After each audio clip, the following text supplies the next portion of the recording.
nữa đi.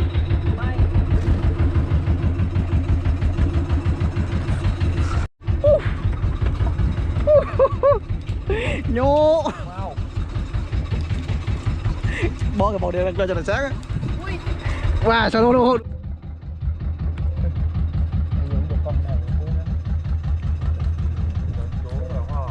Đâu? Nhô à? Nhô. Ui.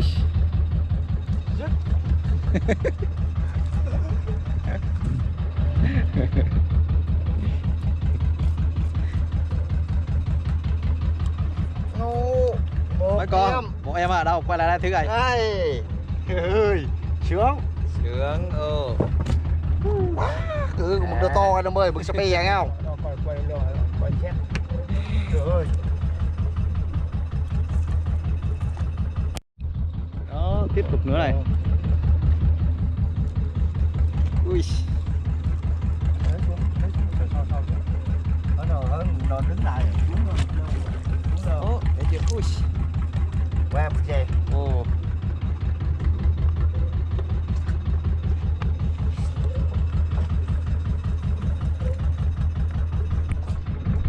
Còn người lắm mà. Lắm là đi vào câu được nhá.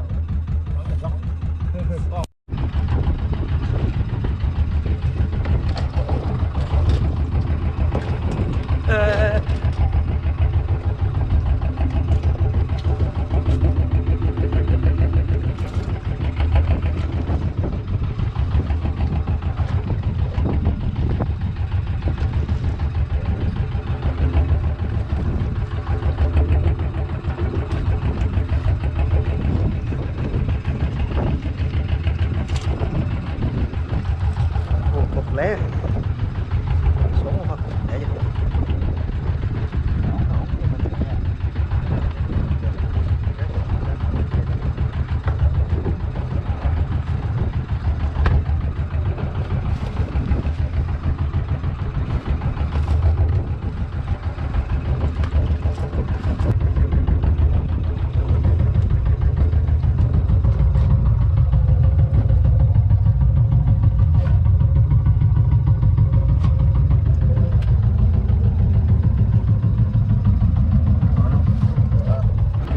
leo nó đỏ đúng rồi.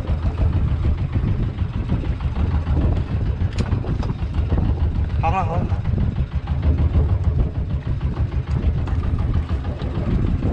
Mực miner.